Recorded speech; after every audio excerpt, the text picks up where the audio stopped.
Hello everybody and welcome to another mail call. I have loads of boxes still. I estimate I've got about 20 boxes left to go to open up. So I've opened up a few so far and I pulled a few things out and I thought let's have a look and see what I've got. So the first thing I've got is this awesome toxic waste fug from Robocop. Now these are made by a company called Reaction and they try and make figures that look similar to the Kenner line of Star Wars figures. So back in the 80s, there's a lot of toy lines that never got toys made, such as Alien, for example. And so this company came along and they decided to design characters, figures from Alien, so that people can have them in their collection. And they're pretty cool. And so what happened was they became really popular and they started doing other toy lines. And one toy line they did was Robocop.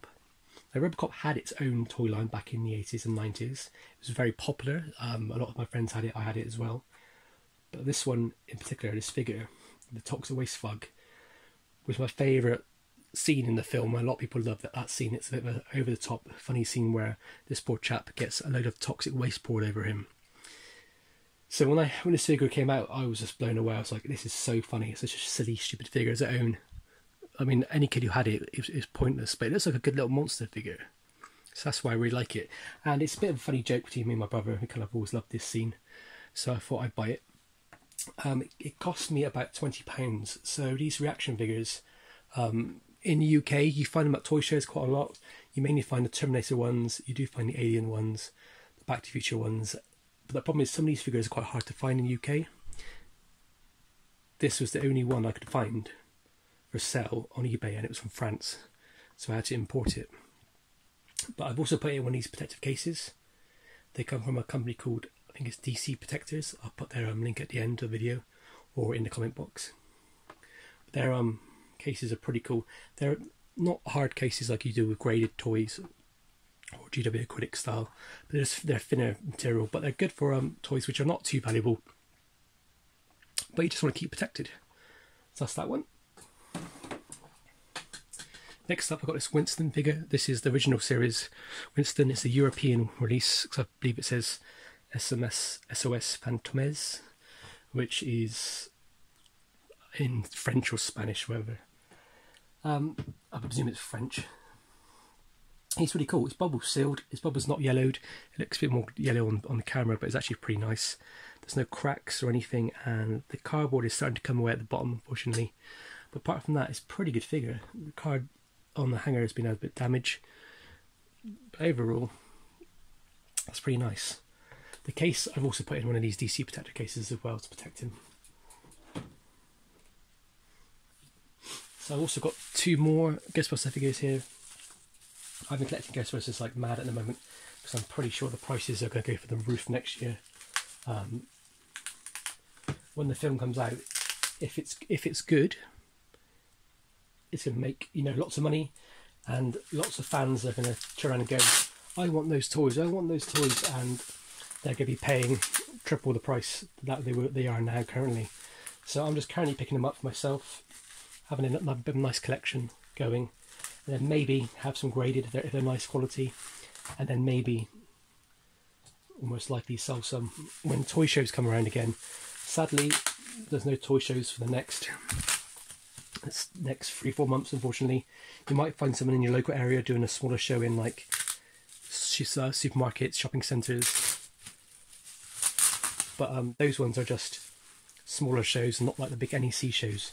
Unfortunately, I don't think there's going to be a toy show, like a big one, before May, unfortunately, next year. I think it's, sadly, we're going to be in another lockdown, unfortunately. Right, try to get this out as gently as I can. Cool. So here we have another Winston figure. This is the Scream Edition one, Winston. It's a European release because you can tell it's in a different language here.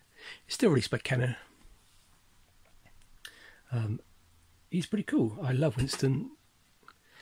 And this figure is what's cool is if you squeeze his arm, his head pops up and his mouth opens up like he's surprised. What's crazy is they kind of got rid of the proton packs, and so instead when they released figures and made new figures, they just come with really weird weapons like this weird hammer gun thing. You also get like a ghost of it, which is quite cool. There's his head popping up there. Bubble's in really nice condition. This is a really nice condition figure. These ones are probably the easiest to get out of the action figure toy line if you're buying them up sealed for some reason. Especially Ray Stantz. He's really easy to get. You can probably pick him up in mint condition on card for about £40. It's really cool. On the back they have all the other items for sale. The Ghostbuster Ecto 1 car. And the Ghostbuster house. I love that house. And there you go. So the ghost sits on his head. That's pretty cool. I'm going to get that into a plastic case to protect it. There we go.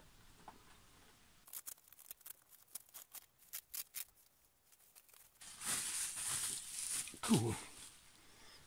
And there we have a really cool piece of Inkman figure. Part of the same line, so his eyeballs pop out when he squeezes his arm together. It's a bit dusty, but he's pretty cool. Still got his tag, which is quite nice. And he's got the toy liquidators sign. This figure is reduced to $1.99, which is crazy. And on the back you have the same sort of things again. So that's pretty cool. I'm going to get those into protectors as well to protect them.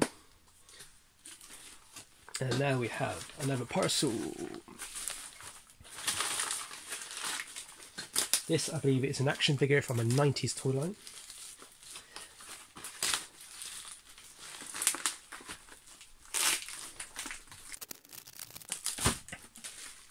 So this is a toy line I had as a kid. Not many people had it. I think me and my brother were the only people that did have it. That I'm aware of.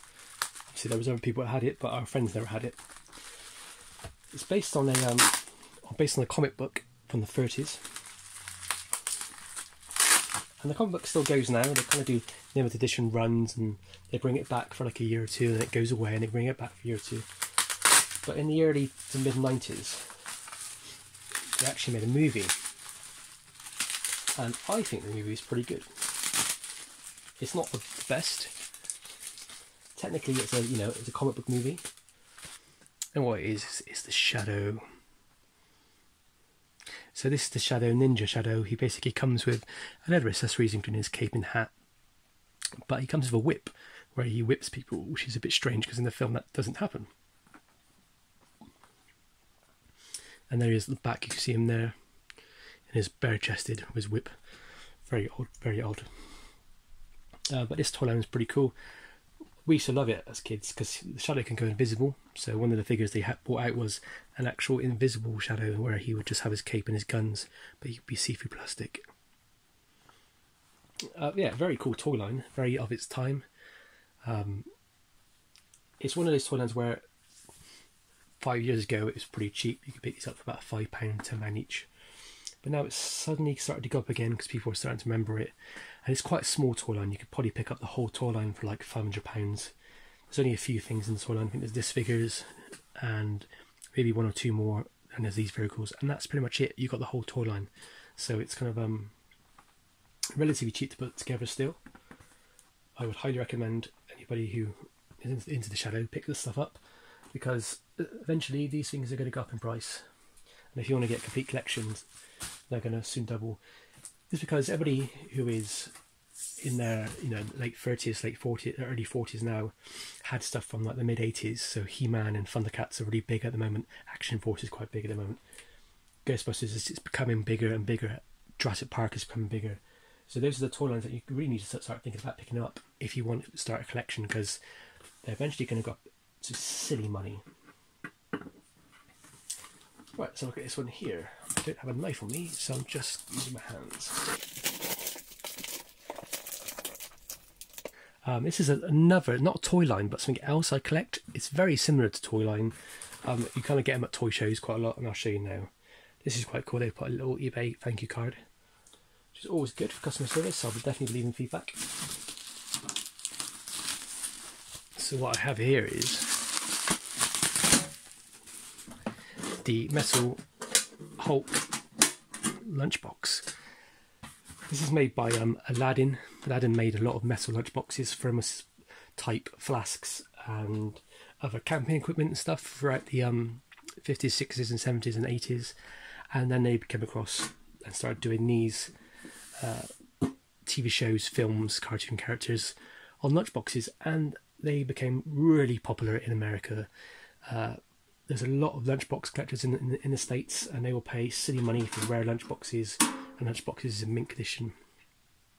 This one is missing the official thermos flask, so I got this relatively cheap. I've always wanted this Hulk one.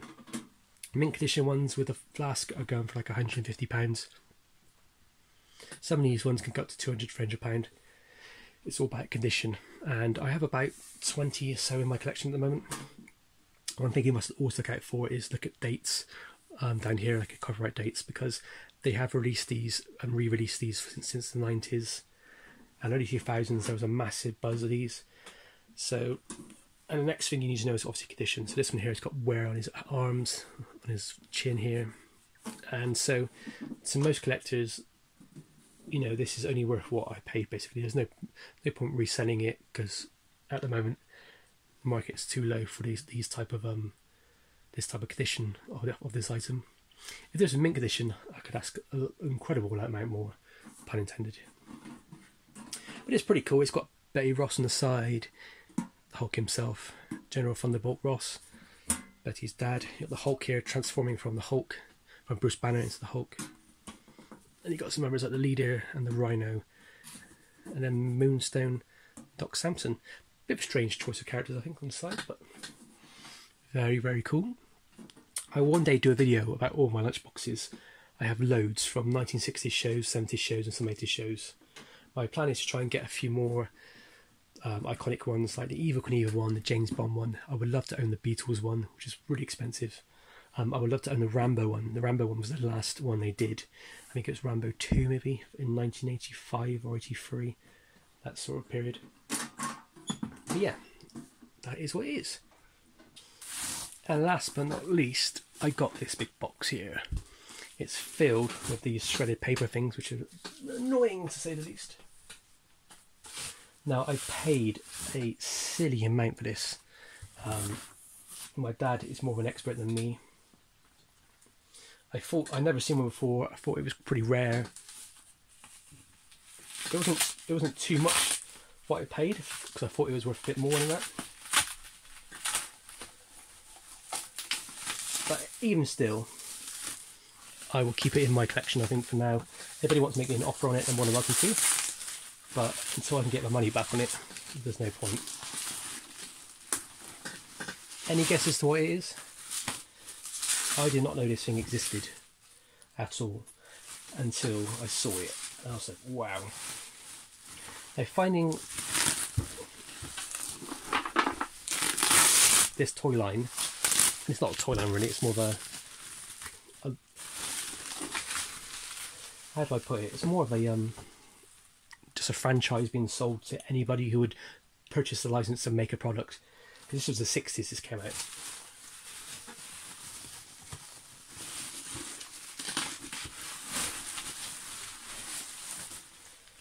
This is indeed the James Bond 007 Sean Connery electric drawing set. Yeah, there it is there. Complete with 40-piece artist kit. Electronic drawing desk with lamp. So what this really is, I think, is just a light lamp. There he is. Where it says 007 at the top. And you sit down there and you just trace characters. And it comes with a load of James Bond characters here. Lots of paper tracing sets through there, Thunderball stuff there. I was so I paid, and I'm going to say it, I paid £90 for it, posted. And I was told by my dad that I paid too much for it, because they commonly go for sale at toy shows for £40. But this one seems quite nice. It's got the original drawing sets, it's got the original light thing working, it's got the original cardboard pieces as well. It's, to me, I think I can probably get more than that. and I will be asking more than that. I'll be asking pretty much near about 170 for this. I could be wrong, I probably am wrong, but I need to at least try and chance it, because there's none on eBay at the moment. There's none I can see on eBay at the moment. So I've got to at least try and give it a go, should we say, to try and get my money back, make a bit of money on it. But it's really cool. Sean Connery is, to me, the best Bond. And if I had to collect James Bond stuff, I would collect Sean Connery stuff. A lot of people collect Sean Connery and Roger Moore, and you know, there's collectors for every single Bond. With me, it's the most iconic looking Bond. And another thing about these sort of toys is they became, because the branding was so, and the franchise was so sporadic, if you will. You can get Corgi release a car, Dinky release something else, and then you'd have Airfix releasing a kit, and Aurora would release a model kit. And then you have, you know, you can buy a box of James Bond elastic rubber bands, for example. They just exploited it as much as they could to make money, but not clever, like Star Wars was done with, you know, Kenner and the action figure line. It was just, how much merchandise can you spread out across like the whole sort of world, really. So this is pretty cool. It's pretty heavy for what it is. I am really pleased with it, really chuffed to own it. I love these old toys and these old things. This is really, really cool. So this one will probably be up for sale, but I don't mind if it doesn't sell at the price I want. Anyway, please leave a message in the comment box today. Tell me what you think was the best find of the day. I think my favourite thing is probably the James Bond set or the Incredible Hulk Lunchbox. I do also like the Ghostbusters sets. I will leave a link in the comment box for where you can get the protectors to protect your toys as well. Anyway, thank you much for watching. Appreciate it as always. Please like and subscribe, and happy hunting. Stay safe.